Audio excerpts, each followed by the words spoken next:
Hello everyone, welcome to Mentee Academy. जैसा कि हमारा मेंस आने वाला है, तो आज हम देखेंगे एथिक्स के बारे में। स्पेशली आज हम एथिक्स को इतना ब्रेनस्टॉर्म करेंगे कि आपका एथिक्स में मार्क्स आने नहीं आने का सवाल ही नहीं पैदा होता। और एथिक्स एक ऐसा सब्जेक्ट है कि जैसे कि हमारा एग्ज़ाम आ रहा है, मेंस में सबसे इम्पॉर्टेंट कंपोनेंट है एथिक्स, बिकॉज ये तो बहुत ज़्यादा स्कोरिंग है और इसमें मार्क्स लेकर आना बहुत ईजी है। लेकिन कुछ फैक्टर्स को ध्यान में रखते हुए कि किस तरह से प्रिपेयर करना है, आज हम उसी की बात करेंगे, एथिक्स की। तो आइए स्टार्ट करते हैं। आज हम देखेंगे पहले तो एथिक्स का सिलेबस। एथिक्स में जो टर्म्स यूज़ होती है सिलेबस में, उसकी एक डेफिनेशन कि क्या मतलब होता है।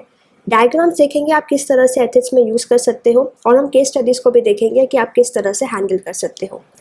अब हम ये देखते हैं एक सिलेबस। ये एक ऑफिशियल सिलेबस है जिसको जनरल स्टडीज़ 4 के नाम से आप जानते हो एथिक्स के पेपर में।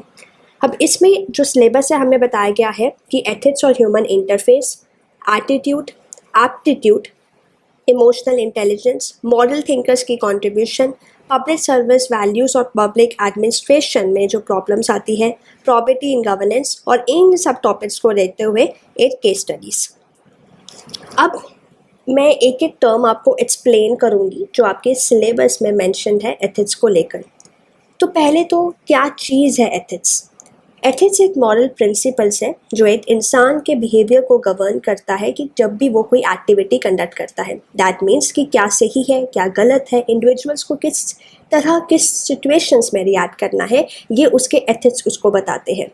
नेक्स्ट आपका आता है इंटीग्रिटी। इंटीग्रिटी एक क्वालिटी है, जैसे आप बिल्कुल ऑनेस्ट है, आपके स्ट्रॉन्ग मॉरल प्रिंसिपल्स है, आप कंसिस्टेंट है, आप अनकॉम्प्रोमाइजिंग है, दैट मीन्स एथिकल स्टैंडर्ड्स के प्रति, तो वो आपका इंटीग्रिटी आता है। नेक्स्ट आता है एप्टीट्यूड, जो कि आपकी एक इंसान की नेचुरल एबिलिटी होती है कि अगर हम उसको कोई टास्क देते हैं, कोई भी जॉब दे देते हैं करने के लिए, तो इन कंटेक्स्ट ऑफ एथिक्स वो इंसान की कैपेबिलिटी पे डिपेंड करता है कि वो कैसे एथिकल प्रिंसिपल्स को अप्लाई करके डिसीजन मेकिंग करता है। नेक्स्ट है इमोशनल इंटेलिजेंस। इमोशनल इंटेलिजेंस मतलब कि आप किस तरह से एक इंसान समझता है, रिकग्नाइज करता है, मैनेज करता है, एक तो अपने इमोशंस के साथ और दूसरों के इमोशंस के साथ। दैट मीन्स उसमें इमोशनल स्किल्स होने चाहिए, इमोशनल अवेयरनेस होनी चाहिए, एम्पैथी, सेल्फ रेगुलेशन और सोशल स्किल्स होने चाहिए। नेक्स्ट है प्रॉपर्टी इन गवर्नेंस। प्रॉपर्टी मतलब कि मॉरल प्रिंसिपल्स को जब आप एडमिनिस्ट्रेशन में आओगे तो पब्लिक अफेयर्स में आप किस तरह से इसको अप्लाई करते हो। इसमें आता है ट्रांसपेरेंसी, अकाउंटेबिलिटी और इंटीग्रिटी गवर्नमेंट ऑपरेशंस में और डिसीजन मेकिंग में। और जो टर्म्स मेंशन हुई है सिलेबस में वो है पब्लिक और सिविल सर्विस वैल्यू और एथिक्स इन पब्लिक एडमिनिस्ट्रेशन। अब ये एक एथिकल स्टैंडर्ड है कि जब आप जो पब्लिक सर्वेंट जब आप बनोगे तो आपके कुछ प्रिंसिपल्स होंगे, जैसे कि ऑनेस्टी, इम्पार्शियलिटी, डेडिकेशन की आपकी कितनी है पब्लिक सर्विस के प्रति, रिस्पेक्ट कितना है लॉ के प्रति। तो ये सब आपका आता है पब्लिक सिविल सर्विस वैल्यू में। और जो एथिकल कंसर्न और dilemmas in government and private institution, अब इसमें आपके एथिकल कंसर्न्स आते हैं कि जब आपको कोई सिचुएशन दी जाए जहाँ पे कोई कॉन्फ्लिक्ट आ जाए एथिकल प्रिंसिपल्स को लेकर और आपको right course of action choose करना है। अब ये डिलेमास ऑफनली आपको बैलेंस करते हुए आपको एक डिसीजन लेना होता है। दैट मीन्स आपको पब्लिक का भी इंटरेस्ट देखना होगा, आपको अपनी तरफ से एज एन एडमिनिस्ट्रेटर का भी अपना देखना होगा, दोनों को बैलेंस करते हुए आपको एक डिसीजन पे आना होगा। नेक्स्ट आता है ethics in international relation and funding.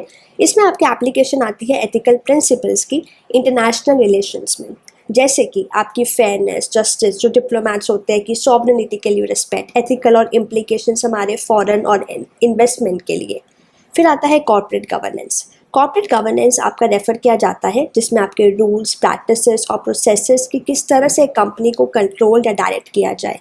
इसमें आपके आते हैं कंपनी के स्टेक होल्डर, जिसमें सारे management, supplier, finances, government, community, ये सब आपका कॉर्पोरेट गवर्नेंस में आता है। नेक्स्ट आपका आता है सिटीजन चार्टर। ये एक पब्लिक डॉक्यूमेंट होता है जो कि आउटलाइन करता है राइट और रिस्पॉन्सिबिलिटीज सिटीजन्स की, और साथ ही में जो कि पब्लिक सर्विस प्रोवाइडर से एक्सपेक्ट की जाती है। इनका एम यही होता है कि हमें ट्रांसपेरेंसी, अकाउंटेबिलिटी और क्वालिटी पब्लिक सर्विस की और एफिशिएंसी इंक्रीज करनी है। नेक्स्ट आता है work culture. Work culture refer करता है कि आप किस तरह से अपनी वैल्यूज़ को, बिलीव्स को, नॉर्म्स को इन्फ्लुएंस करते हो एम्प्लॉयज़ में विद इन द ऑर्गेनाइजेशन। तो अगर एथिकल वर्क कल्चर होगा तो दैट मीन्स प्रमोशन होगी कि इंटीग्रिटी अच्छी हो, रिस्पेक्ट, फेयरनेस, कोलैबोरेशन, ये सब बहुत ही अच्छा हो एक आपका वर्क कल्चर में। नेक्स्ट आता है क्वालिटी ऑफ सर्विस डिलीवरी। तो ये रेफ़र किया जाता है टू एफिशिएंसी, इफेक्टिवनेस और रिस्पॉन्सिवनेस जहाँ पे सर्विसेज प्रोवाइड की जा रही है पब्लिक को। एथिकल सर्विस जो है वो इंश्योर होना चाहिए कि जो सर्विसेज है वो एक्सेसिबल हो, इक्विटेबल हो और साथ में वो सारी एक्सपेक्टेशंस मीट करे सिटीजन्स की। अब ये थी सारी टर्म्स जो कि हमने देखी, जो आपके सिलेबस में एक एक टर्म मेंशन है। अब सबसे बेसिक काम एथिक्स का यही है कि जो जो टर्म्स मेंशन है उसके नोट्स बनाना और एक एक टर्म को समझना, जो कि हमने समझ लिया। अब हम देखेंगे कि अब एथिक्स को हमें अगर कवर करना है तो क्या क्या चीज़ें ध्यान रखनी होगी। जितने हो सके प्लीज़ डायग्राम्स बनाने हैं एथिक्स में। जितने हो सके कोट्स कोशिश करिए अपने डे टू डे लाइफ में, जहाँ जहाँ से आप अपने कोट्स इकट्ठे करके आप अपना एक पेज पर नोट्स बना सकते हैं, कोशिश करिए कि बना लीजिए। एग्जाम्पल्स, ढेर सारे एग्जाम्पल्स लिखने हैं, ढेर सारी आपको स्टोरीज भी लिखनी पड़ेगी एथिक्स में जहाँ पे रिक्वायर होगी। बुक्स, मोस्टली कोई एक सिंगल बुक नहीं है एथिक्स के लिए। इट इज़ जस्ट अबाउट कि आप एक पब्लिक एडमिनिस्ट्रेटर बनने जा रहे हो, आप एक पब्लिक सर्वेंट बनने जा रहे हो, तो आपको एथिक्स कैसे अप्लाई करने हैं, एक कॉमन सेंस से एक अच्छा सा आंसर आपको लिखना है अपने एग्ज़ाम में। नेक्स्ट आता है डेफिनेशन। जैसे कि मैंने आपको बोला, टर्म एक एक जो सिलेबस में मेंशन्ड है उसके पास आपके क्या होना चाहिए, एक टर्म होना चाहिए, एक एग्जाम्पल भी आपके पास रेडी होना चाहिए उस टर्म के रिलेटेड, और साथ में अगर कोई कोट आपको पता है कोई फेमस एडमिनिस्ट्रेटर का या किसी फेमस पर्सनालिटी का, तो आप वहाँ पे कोट कर सकते हो। फिर आता है केस स्टडीज़, जो कि हम लास्ट में देखेंगे कि किस तरह से हम हैंडल करेंगे। अब ये मैंने आपको एक डायग्राम्स बताया है, मैं आपको दो डायग्राम आपके साथ शेयर कर रही हूँ। पहला डायग्राम ये है कि आप एक ऐसा डायग्राम बना सकते हो अगर मान लीजिए आपकी पब्लिक लाइफ पे आता है। अब पब्लिक लाइफ पे अगर आता है स्टैंडर्ड्स ऑफ पब्लिक लाइफ, तो आप नोलन प्रिंसिपल्स के थ्रू आप इस पे एक्सप्लेन कर सकते हो। कैसे? जैसे मैंने एक्सप्लेन करा है, accountability, selflessness, integrity, objectivity, leadership, honesty, openness. अब इससे क्या होगा कि आप जिस तरह से आपने ये डायग्राम आप पेपर में बनाओगे, एग्जामिनर को आइडिया हो जाएगा कि आपको इसके प्रति सारे जो पॉइंट्स हैं वो पता है। तो जैसे कि मैंने आपको एक पहली वीडियो में भी बताया है, कॉपीज़ होती है बहुत ज़्यादा, क्योंकि जो बच्चे हैं आपको उससे एक डिफ्रेंशिएशन करना है अपने टेस्ट टॉपिक, तो उसमें यही होगा कि अगर आप अच्छे डायग्राम बनाओगे तो आपकी एक डिफ्रेंशिएट होगी। सेकेंड डायग्राम आप देख सकते हो एक ये वाला, अगर आपको मान लीजिए क्वेश्चन आता है मॉरल, एथिक्स और वैल्यूज़ और बिहेवियर पे, तो आप इस तरह कुछ वेन डायग्राम टाइप में भी एग्जामिनर को एक्सप्लेन कर सकते हो कि जो मॉरल और एथिक्स है वो किस तरह से इंटर या को रिलेटेड है, वैल्यूज़ और बिहेवियर किस तरह से मॉरल और एथिक्स के साथ को रिलेटेड है।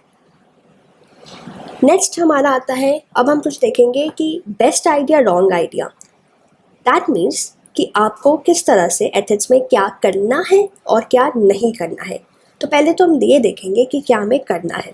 हमें सिलेबस अच्छे से समझना है और हमें पास्ट पेपर्स को अच्छे से देखना है, क्या क्या क्वेश्चन पूछा गया है। टॉपिक्स हमें देखने हैं प्रीवियस ईयर क्वेश्चन में और जो फ्रिक्वेंटली आस्क्ड एरियाज़ है, और हमें अच्छा मटेरियल यूज़ करना है। फिर हमें कुछ बुक्स जैसे कि लेक्सिकॉन हो गई, आप इसको रेफ़र कर सकते हो, और टॉपर्स ने कुछ केस स्टडीज़ भी टॉपर सजेस्ट करते हैं, आप उसको फॉलो कर सकते हो। केस स्टडीज़ को रेगुलरली आपको सॉल्व करना है ताकि आपकी एक अप्रोच बन सके कि किस तरह से एक एथिकल डिलेमा को आप अप्रोच करोगे, कैसे सिचुएशन को मैनेज करोगे।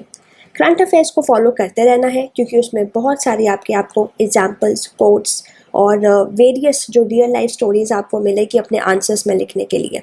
मॉक टेस्ट आपको लेते रहना है ताकि आपकी time management with in time limit, with in proper time limit के साथ आप अपने आंसर लिख रहे हो, तो आपको कंसिस्टेंटली रिवाइज करना है कंसाइज नोट्स के साथ। नेक्स्ट आता है रॉन्ग आइडियाज़। अब आपको क्या नहीं करना है।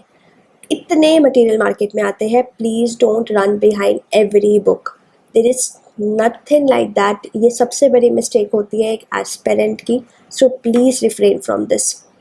स्पेशली अब इस टाइम पे ओवर स्टडी नहीं करना है एथिक्स को। यूजुअली 2 से 3 महीने का टाइम सफिशेंट होता है। अगर आपने पहले एथिक्स करके नोट्स बना लिए हैं तो वो टाइम आपका सेव हो जाएगा अभी, तो just start taking mock test. अगर आपने नहीं एथिक्स को प्रिपेयर करा है तो अभी जैसे कि मैंने आपको बताया, आप अभी भी प्रिपेयर कर सकते हो।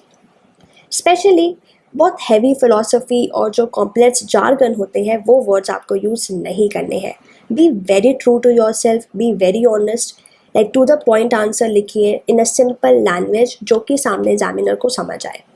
नेक्स्ट आता है कि please don't memorize quote and thinkers. अपनी अंडरस्टैंडिंग पे आप उस कोट को समझो और उस कोट को अगर आपको लगता है कॉमन सेंस के साथ उस आंसर में आप रिप्रोड्यूस कर सकते हो।